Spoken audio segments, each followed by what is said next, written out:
Hello, everyone, and welcome to another episode on the Bone of the Kingdom server. Today I'm coming to you from the mines, and what I was working on in here is actually a project, not just mining. If you remember a few weeks ago, uh, I put out a video, actually probably a month ago now, about some of the testing I had been doing on ore generation. And what this mine is actually one of those mines for that test. So I actually, so the majority, all the testing that was done in that video was on a creative world where I used commands to clear chunks, then manually would go through count blocks per layer. And basically what I'm doing this time is, or with this set of tests, is going per layer that selecting for each ore the like top layers for each ore, and I'm mining a 64 chunk long, so that's 64 times 16, which is math I'm not going to try to do on camera in my head. I could write it on paper. But it's 1024 blocks long, so a tunnel 1024 blocks long, only mining out blocks which are on one of the 6 exposed faces, and then blocks, on those blocks exposed faces, and sometimes missing some, which is why I'm just walking back through to make sure, or that I get them all. But basically what this is doing is taking that data that we got, right, and actually like putting it into perspective of, okay, if you were to mine for this long, how much would you actually find? And then I'm just picking the layer that I'm going to do that in, and based off of the other data that we gotten. One thing which I already had known was going to be very helpful is the fact that I have Depth Strider 3, I have Respiration 3. I just don't have Aqua Affinity, but that's not bad for when I'm building. But I can go through the flooded caves fairly easily. Fairly easily to make sure that I'm just, able to build a tunnel through the flooded caves. Because Aqua Affinity doesn't affect block placement, it only affects the mining of the blocks. But another really cool thing is now that I have Silk Touch after our last episode, whenever I was doing some shenaniganry with Star Trek, Wardens, is that I have Silk Touch. So now I can just go and mine the ores, and I don't have to stop and count how many blocks I'm mining because I'm mining with Fortune. I can just mine them and then count them all at the end, because I know I place 64 torches, 1 per chunk, on the way out, and I know that exactly how many blocks of ores I mined because I made sure I picked them all up, and that's kind of what I'm doing by walking back through the tunnel as well. So this one was head level of Y -2, which was indicated as the highest layer, or was it -3 was the highest layer for like the most prevalent layer for lapis, in the study thing that I did.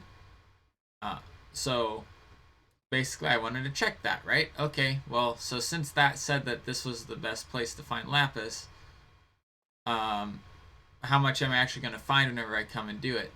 So that's what we did, and we ended up finding 39 lapis. None of the normal variant, just the deep slate variant of lapis. We went 64 chunks, no coal. We had a total of 36 copper, 73 iron, no redstone, 32 gold, so a little bit more copper than gold, basically. We had 39 lapis, which is more than we've gotten any other time. Then basically what I can do here is grab the uh, average line that I've been making, can drag it down, and this is a better level of finding iron, or so far in this testing, right? It's the best level for copper. It's also the only level I found copper in. It's the best level for iron, worst level for redstone. It is the second best for gold, and the best for lapis, and then the worst for diamond. Basically, so what I take for that average, because not all of the tunnels end up being a full 64 long. Sometimes I have to light up caves in the middle or something like that. This one I decided to make it easy on myself and just go the full 64, so I didn't have to count the torches back all the way back because I knew how many I started with. So I didn't put any torches in caves or anything. But yeah, so that's what I did, and yeah, definitely iron. It was an average of 1.14 iron ore per chunk. Average of a half of a gold ore per chunk, and then average lapis was 60, or was 0.6 per chunk. Um, yeah, but then again, no diamond, no redstone, and no coal, because that's too low for coal. Coal would be at 0, which technically I could have found if it were connected to another ore set, another clump of ore or something. I could have ended up finding coal, but that didn't end up happening. I did actually see diamonds, but I did not get them because they're outside the scope of the test, basically. They were in the floor of the lush cave, but I didn't want to screw up my ability to just go and use the numbers as I got them. Anyways, so after we mine all this out, I think it'll be cool to mine it out on camera, because I don't usually do that, especially on this server. I don't think I've done that in this series. See how much we get, because you now know how many blocks I got. And we're going to mine it all with Fortune 3 and see how much of the actual resource we get out of doing that. This is a ton of iron. I'm very happy to have this much iron and this much gold, because both of those things are going to help significantly with the other project that I have for today on the docket. I don't know how far we'll actually get with that project, but it is making a tree farm. So it's not going to be the normal way I would do it with using water. I'm going to use minecarts instead. And the reason for doing that is mainly just so that I am able to just not have to worry about falling in water. Falling off of the harvesting platform, and I don't have to go and clear the harvesting platform because the minecart will be able to go under the entire thing.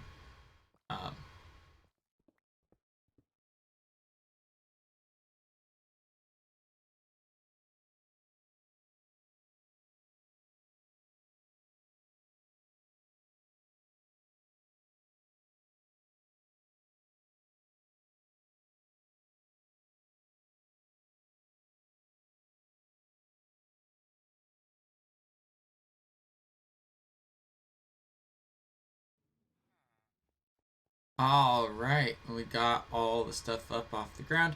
I just flipped my sword into my offhand because I wanted to see how much, like, then I realized that I already mined all the lapis, but my armor's fully repaired. My pickaxe got more repaired, so that works. Yeah, usually I like to have it, already have my tool in the offhand, whatever, but I didn't, so it's okay. At any rate, what we can do now, go ahead and smelt out. So we got more than 2 stacks of copper from that. We got more than 2 stacks of iron, more than a stack of gold. And is this almost a stack of blocks? 56 blocks of lapis, which is a lot. Actually, thinking of that,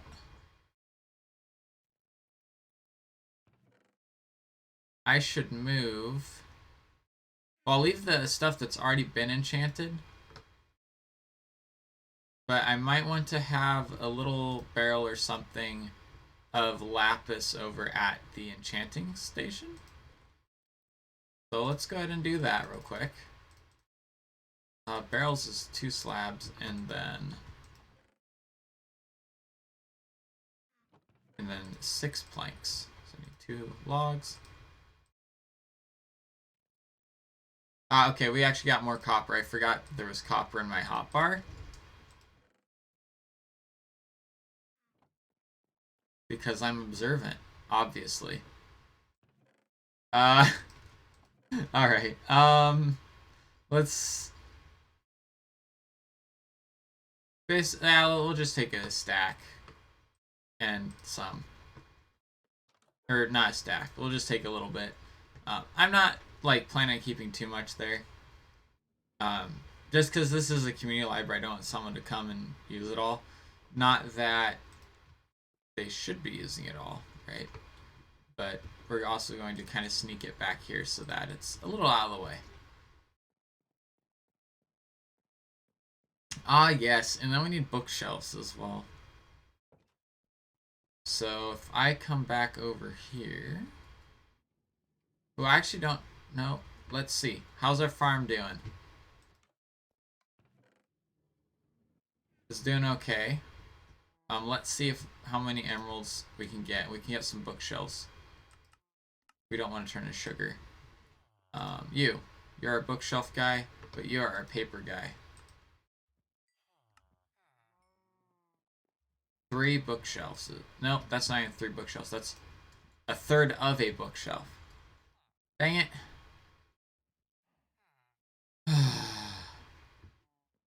Sacks. Sacks are about it for them. Iron. We got iron, but I want to save that. Rotten flesh. I bet you we have plenty of that, but it's not too big of a deal at this point in time, so just going to leave it at that. I know I have more paper in here, but it's not significant. So, yeah, throw our extra emeralds in there. And could also just go to Star Trek and grab a ton from him. So now let's find the spot we want to build our tree farm. And I really don't need to carry my fortune pick on me. But at the same time, I have 2 other fortune 2 picks already. So obviously that makes fortune 3. I'm not too worried about losing a fortune pick either, basically. This area right here, I kind of want to save for actually building like other buildings and stuff. Not that I know what I want to put there yet, but I feel like, and we can kind of lay this out more if we expand our cartographer area. So maybe we'll actually do a road building instead of the tree farm. We'll figure out where we're going to put the tree farm though. Build a tree farm somewhere over here in the woods.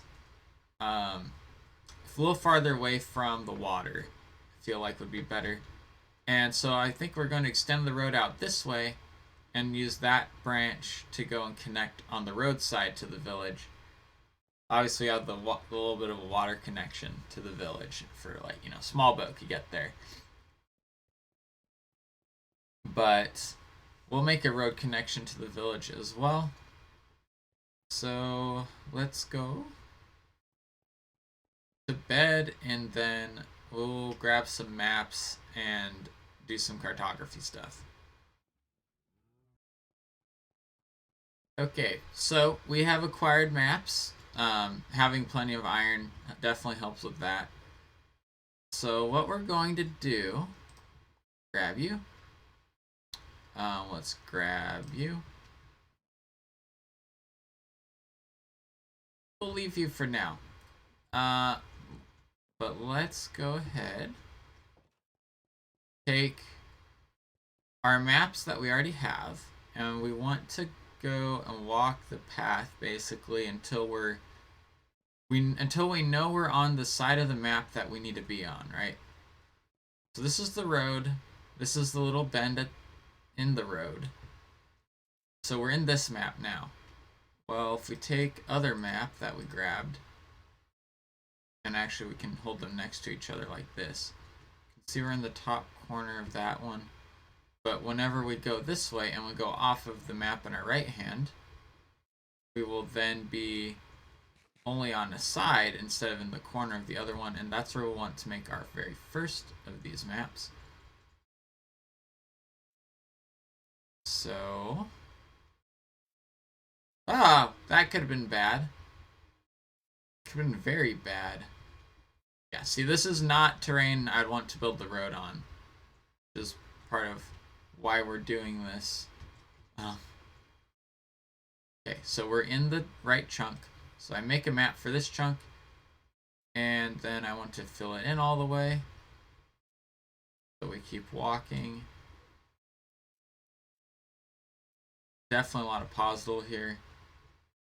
And then now, because we want to find like the edge of the hill too, right? Or the mountain. I think this would qualify as a small mountain probably. Ooh, I didn't even realize this. It's going to be hard to make a road path over to the village because of the waterway here. It's a deep waterway though. And that, I believe, goes right up into the village basically. But I don't know. There's some gradable stuff here. I might have to build a bridge or two, which wouldn't be bad. I've wanted to build some bridges, so yeah. Okay. So now we know we're off of that map, so we can start a new map. And here's the new map. I'm thinking if I just follow it this way, I should get to the village. So basically, I want to make sure we have the end destination on the map as well. And this is actually pretty good. Flat area right next to the water, which is helpful. There's the village. You see one of the spires of a building. It's not on the map, though, so we need to make a new map. Or another map whenever we get over there.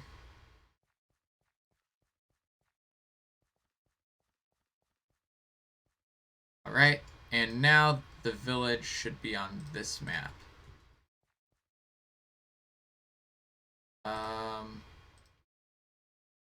There we go. Okay, only part of the village is on this map, so we do want to go this way. Come down this way. Now, I want to make sure I always have like a side of the previous map, or of a previous map touching, because if I don't, then it's going to be really confusing when I try to put the maps down on the floor. Okay, we're gonna need more maps, it looks like, but it'd be really hard to actually like place the maps basically, and I don't want that. I don't want it to be hard to actually like place them. All right, we need another map here to catch that side of the village. And we want to make sure it's fully explored, just like the others. That way it looks right. It's not like invisible for a corner, and you see the item frame sticking through it. We want to stick as close, actually, as we can. Mountain still. Had a map for right here. This. For this section. So yeah, this is a map making episode. We're exploring. Alright, so that was 94, I believe 95? Yes, 95. And then the partner for that one is 93. No. 93 is the other one, so it's 92? Yes, 92. Okay. Basically, we'll be on one of these two maps.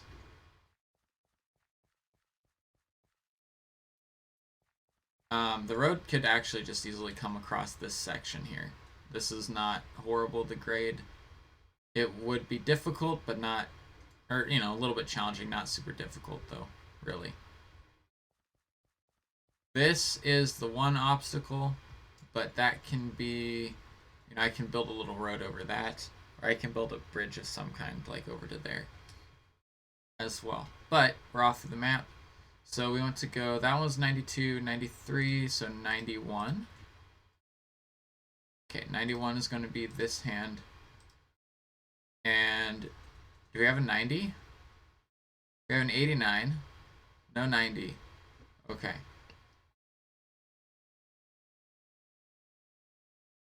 So do we have a map for up there? 89? 89, that's where we're on. We are on 89. Is there really no 90? That's interesting.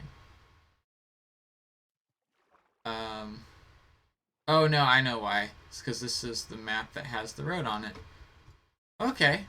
So it looks like we've already done all the mapping we need to do. Yeah. So you'll take the road out there, and then I will probably end up using this area back here for the tree farm. Then, so take the road up there, build the tree farm kind of off of it, and I'll be able to make it pretty big if I build it back here. Might have to do a lot of terraforming though to get it flat. But it looks.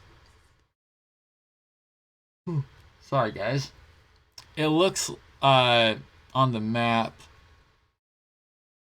There's a few layers of change or of elevation change, but I could even make it like the tree farm be on a hill.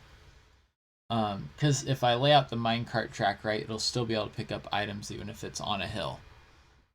If I lay it out in the right direction, like if the hill's only in one direction, I'll be able to do that. Or if I design it correctly. And there should be a way to do it. Yeah. So, anyways, I guess that kind of does it. Yeah, so this kind of turned into more just a map making episode. But you know, that's kind of cool too. Just to see, you know, get a really good feel of the land. I thought that this mountain was a little bit smaller on the backside, not gonna lie, than it actually is. So there is that to think about. Yeah, but the village shouldn't be too difficult to connect. It'll just be if you know, like 4 hours of work to actually like build the road, probably 3 or 4 hours. Maybe I might be able to get it done in like 2.5. But yeah, it'll be a lot of work, but we'll be able to get it done. So thank you guys for watching today. I know this was a little bit different an episode. A lot of our episodes have involved building of some kind, especially when I was working on the library and the base, the terraforming, and then this one's kind of more of a laid back kind of map making, just gonna go for it kind of episode. But anyways, thank you again for watching. Like if you like the video, comment on something you found interesting, and subscribe if you want to see more, and I will see you all in the next one, hopefully. Bye.